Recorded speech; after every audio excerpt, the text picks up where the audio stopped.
you know, it's fun to just sort of like let off steam. And if I just played the song straight through and didn't say anything in between songs, I think people would just be jumping out of windows. They're so sad. But it's good, you know what I'm saying?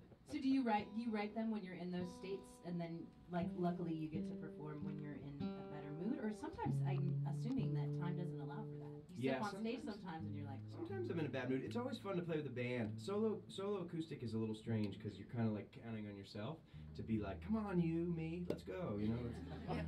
And with the band, you can kind of cheat. You can be like, oh, I love the way the drummer plays, you know, and all of a sudden you're kind of swept up in the moment. You're like, you know, it's great, life. You know, like that's kind of how it works.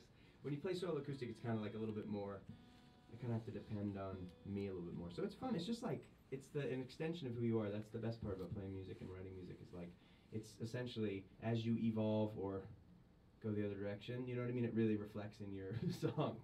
You know what I mean? Like they really reflect, hopefully you're evolving forward. And do you feel like that? Do you feel like that's a huge goal of yours when you like move into creating another album or something like that? You always want to have some sort of evolution? Yeah, I feel like songwriting wise, there's definitely an evolution. But the thing that I've realized recently is like I think I've been writing the same song for about 7 records. Which one? Same sort of song, sort of like what woe's me, why'd you leave? And then as I do therapy as well, it's this great moment where I'm like, oh, this is awesome. It really does mirror who I am because I haven't changed since I was like 6. And so hopefully the next record will be great. We'll talk about fun stuff. About like gazpacho recipes and stuff. I got sent a blog of yours where you kind of took little clips and pieces of Graceland, of Paul Simon's Graceland. What a great record. Yeah, and what other musicians really inspire you, and do you try and incorporate them into your music, or do you just kind of let that stuff go away when you're writing a song? I'm really loose. That's the term we use for inspiration. I'm wide open. I'm a wanton man. And so I'm always buying records, always listening to stuff. And so things like, there's just so many great records, you know, Paul Simon, Graceland, Octoon Baby, you know, I mean, those are just 2 of many, you know what I mean? Like, there's just so much great music, and it's there to be discovered still. Like I never liked Led Zeppelin, and about a year ago I got into Led Zeppelin, and it was like, where have I been? You know what I mean? Like, where have you been all my life, you crazy, sexy Brits? And it was like, same with like the Doors. You know, recently I kind of rediscovered how great Jim Morrison could be when he was great. You know, that kind of stuff. It's like music is there. It's like great films too. I feel like I always try and move in movies, like when I go to the rental store or whatever, like I have this sort of really cool video store where I live in San Francisco, and I'm always kind of moving forward, like, oh, what's new, what's great, but like to go back and be able to rent amazing movies that everybody talks about, you know what I mean? Like, it's the same with music. You can go, they're just waiting there to be discovered, and people always want to kind of move from this place forward, but to be able to go back and rediscover something that blew your mind, or that you didn't get at the time, but now you get, that's what it's all about. And do you feel like now you could wear like a cool hip Led Zeppelin t-shirt and you feel cool? I'm just gonna go around in just just leather pants and no shirt, or shirt open, and I'm gonna grow my hair into sort of tendrils.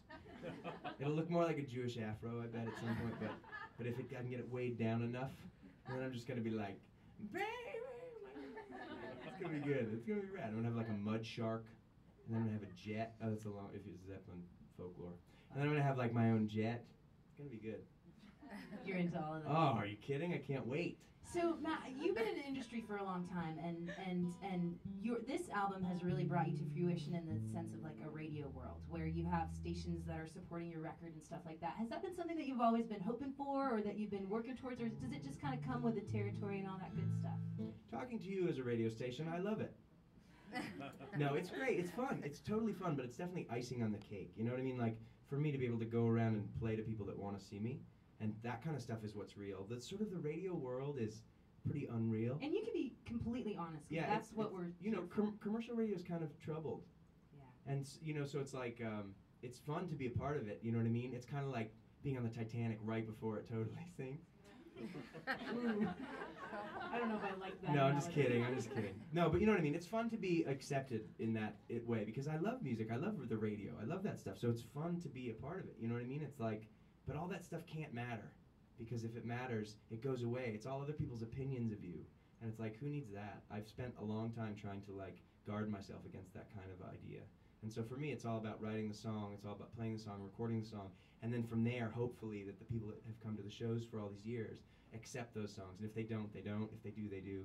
But it's like radio and like record sales and all that kind of stuff is really fun, and I love it, and I'm a nerd for it. But I can't get too caught up in it because it's like it's fleeting, and I can't control it, and it has no real law. There's no laws attached to it. There's no rules. It's just sort of like one day they're like, we don't like that song, we're not going to play it.